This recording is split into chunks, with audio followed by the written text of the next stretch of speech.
So we got this LifeStraw, and I wanted to show you how it works. It's great if you're ever out, like in hiking or something like that, and you need a way to purify water. This you can actually like just dip it down into the stream of water, and then it will filter it. So on the top end here, this part is this like a straw area, which has the cap to keep it clean.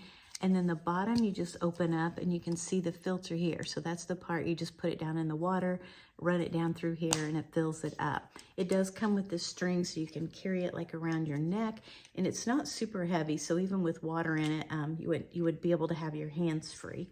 But also, as you can tell, it's not super big, but it would give you the water that you needed for the moment.